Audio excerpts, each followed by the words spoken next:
सरकार ने हिंदू मुस्लिम के नाम पर, दंगों के नाम पर आम जनता को डराया है। आम जनता को भोला वाला समझ के उनको लूटा गया है, हिंदू मुस्लिम करके। 12 साल से हिंदू खतरे में हैं, ये सब फलाना ढिमका।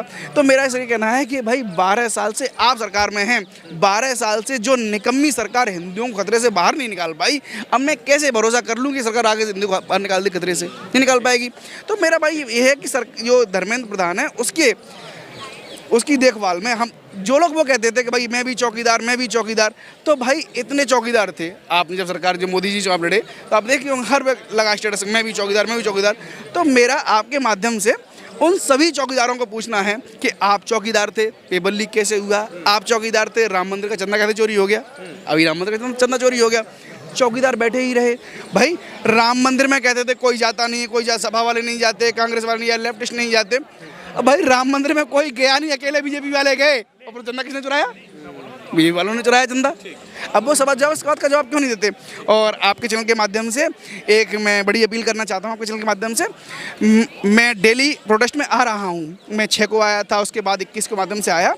तो मेरा ये यहाँ पर नहीं है, जो आपके चैनल के माध्यम से दूर मेरे किसान भाई सुन रहे हैं, या चड़ूनी संगठन से हों, या टिकै संगठन से हों, या महात्मा टिकै संगठन से हों, सभी किसान भाइयों को मेरा विनम्र निवेदन है कि आप हमको समर्थन देके गए थे, आपने समर्थन हमको दिया, हम आपके इंतजार में बैठे रहे, आप लौट के नहीं आए। आपने हमें समर्थन दिया, हम विद्यार्थी आपके इंतजार में बैठे हैं, आप लौट के नहीं आए। क्या आपके वो समर्थन के वादे झूठे थे? आपने तो बवाल किया कि कृष्ण कह के गए थे राधा से कि 3 दिन में आएंगे, और बरसों बीत गई, आप लौट के नहीं आए। तो मेरा सभी किसान भाइयों से, सभी मजदूर युवाओं से मेरा विनम्र निवेदन है कि आप जल्दी से जल्दी आइए, हम परेशान हैं, हमें आपकी ज़रूरत है। अगर आप खाना लखनऊ में खा रहे हैं तो ये भी सवाल निकल कर आ रहा है, जो सिर्फ धर्मेंद्र प्रधान जी पर ही आप लोग क्यों उंगली उठा रहे हैं? देखिए, धर्मेंद्र प्रधान पर उंगली इसलिए उठा रहे हैं क्योंकि वर्तमान में चोरी उन्होंने कराई है, इसलिए उठा रहे हैं सवाल उन पर। नीट पेपर उन पर लीक हुआ है, यानी पिछले 3 सालों में 70 से ज़्यादा पेपर लीक हुए हैं। 1 महीने में 7 पेपर कराए गए, 7 के 7 लीक हो गए। आज एक महाराष्ट्र में सेट का पेपर हुआ, वो लीक हो गया। नीट का पेपर लीक हुआ, SSC GD का पेपर लीक हुआ। यानी सरकार ने पिछले 1.5 महीनों में जितने पेपर कराए हैं, सारे के सारे पेपर लीक हुए हैं। मैं कह रहा हूं कि पेपर लीक होने, सरकार, तमाम लोग सवाल कह रहे हैं कि पेपर री एग्ज़ाम करा दिया, तो मैं कह रहा हूं कि री एग्ज़ाम कराने देने से क्या स्टूडेंट्स का वो हौसला वापस आता है? नहीं आता।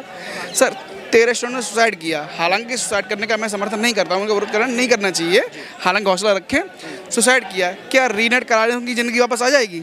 नहीं आ जाएगी वापस है। और आप इसको ये समझना पड़ेगा, स्टूडेंट का सुसाइड करना, पेपर लीक होना, ये एक अलग चीज़ है, शिक्षा का व्यापार होना दूसरी चीज़। सरकार पेपर क्यों लीक कराती है, समझना पड़ेगा। व्यापार कौन करा रहा है या व्यापार कौन कर रहा है? मैं यही आपको समझना पड़ेगा।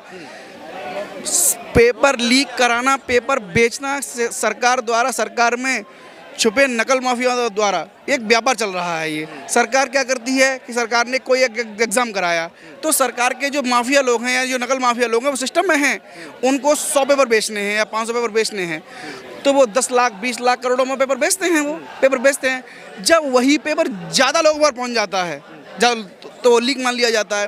तो मेरा कहना है कि नीट का पेपर तो एक है जो मालूम पड़ गया हमको लीक हुआ है। आप जिस तरह से एलिगेशन लगा रहे हैं, सरकार या मंत्री तो यही कह रहे हैं पारदर्शिता हमसे बेहतर कोई सरकार और गवर्नमेंट आज तक किया ही नहीं है, हम तो हर तमाम कामकाज पारदर्शिता के तौर पर करते हैं। बिल्कुल, तो मैं कह रहा हूँ कि पारदर्शिता के तौर पर सरकार काम करती है, तो सरकार पारदर्शी होकर ये भी तो बताए कि जो नीट पेपर लीक हुआ है उसमें कौन कौन लोग जिम्मेदार हैं, सरकार उनका नाम बताए। कई कोचिंग संचालन को गिरफ्तार किया गया, कई लोगों को इसमें जो है आरोपी बनाया। शाबाश, मतलब कोचिंग संस्थान चलाने वाले लोग इतने पावरफुल हो गए कि नीट का पेपर वहाँ से चुरा पाए वो, और सरकार कुछ नहीं कर पाई। सरकार कुछ नहीं कर पाई। जो टीचर्स 500 बच्चों को या 100 बच्चों को लेकर पढ़ा रहे हैं, वो इतने पावरफुल हो गए कि उन्होंने पेपर चुरा लिया। अगर वो इतने पावरफुल हैं तो सरकार ने उन्हें गिरफ्तार क्यों नहीं किया? एक बड़ा सवाल है, सरकार ने गिरफ्तार क्यों नहीं किया? अभी धर्मेंद्र प्रधान ने पिछले दिनों बयान दिया कि ये जो स्टूडेंट्स हैं इकट्ठे हुए हैं, दहशतगर्दों की बी टीम है। तो बड़ी एक हास्यास्पद बात है ये। मेरा कहना ये है कि चलो उनके कहने से मैंने मान लिया कि मैं दहशतगर्द हूँ, अब फिर भी तो सवाल उठता है कि मैं दहशतगर्द हूँ, मैं बाहर से आया हूँ, पुलिस प्रशासन तुम्हारे हाथ में है, आर्मी तुम्हारे हाथ में है, सरकार आपकी है। और आपकी सरकार में इतने दहशतगर्दों ने दिल्ली को घेर रखा है, सरकार कुछ कर नहीं पा रही है। सिस्टम पुलिस वाले बैठे हैं, आप दहशतगर्दों को अरेस्ट क्यों नहीं करवा पा रहे हैं? सरकार से ये सवाल है हमारा बड़ा। इससे पहले हमने देखा था सोनम वांगचुक जी जब लद्दाख में जो वो बैठे हुए थे तो एनएसए की धाराएं लगी थी, जो उनको कई महीनों तक जेल में रहना पड़ा। अब वो यहाँ पर आके अनशन पर बैठने की बात कर रहे हैं, आप लोगों के समर्थन में वो रहने की बात कर रहे हैं। आपने इसमें पढ़ा होगा कि सोनम वांगचुक को बिना किसी चार्जशीट पेश किए छोड़ दिया गया है उनको। अगर वो सोनम वांगचुक इतने अपराधी थे, हो सकते, हाँ सरकार ये काम करती, सरकार का ये डराने का काम पुराना रहा है। सरकार ने जो पिछले 12 सालों में किया है, सरकार ने हिंदू मुस्लिम के नाम पर, दंगों के नाम पर आम जनता को डराया है, आम जनता को भोला समझ के, भोला वाला समझ के उनको लूटा गया है। हिंदू मुस्लिम करके 12 साल से हिंदू खतरे में हैं, ये सब फलाना ढिमका। तो मेरा ऐसा कहना है कि भाई 12 साल से आप सरकार में हैं, 12 साल से जो निकम्मी सरकार हिंदुओं को खतरे से बाहर नहीं निकाल पाई, अब मैं कैसे भरोसा कर लूँ कि सरकार आगे हिंदू को बाहर निकाल दी, खतरे से नहीं निकाल पाएगी। तो मेरा भाई ये है कि जो धर्मेंद्र प्रधान है उसकी देखभाल में हम, जो लोग वो कहते थे कि भाई मैं भी चौकीदार, तो भाई इतने चौकीदार थे। आपने जब सरकार, जो मोदी जी चुनाव लड़े, तो आप देखिए हर वक्त लगा स्टेटस मैं भी चौकीदार। तो मेरा आपके माध्यम से उन सभी चौकीदारों को पूछना है कि आप चौकीदार थे, पेपर लीक कैसे हुआ? आप चौकीदार थे, राम मंदिर का चंदा कैसे चोरी हो गया? अभी राम मंदिर का चंदा चोरी हो गया, चौकीदार बैठे ही रहे। भाई राम मंदिर में कहते थे कोई जाता नहीं, कोई सभा वाले नहीं जाते, कांग्रेस वाले नहीं जाते, लेफ्टिस्ट नहीं जाते।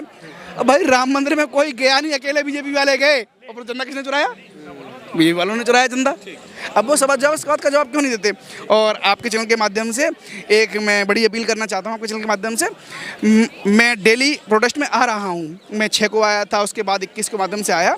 तो मेरा ये यहाँ पर नहीं है, जो आपके चैनल के माध्यम से दूर मेरे किसान भाई सुन रहे हैं, या चड़ूनी संगठन से हों, या टिकै संगठन से हों, या महात्मा टिकै संगठन से हों, सभी किसान भाइयों को मेरा विनम्र निवेदन है कि आप हमको समर्थन देके गए थे, आपने समर्थन हमको दिया, हम आपके इंतजार में बैठे रहे, आप लौट के नहीं आए।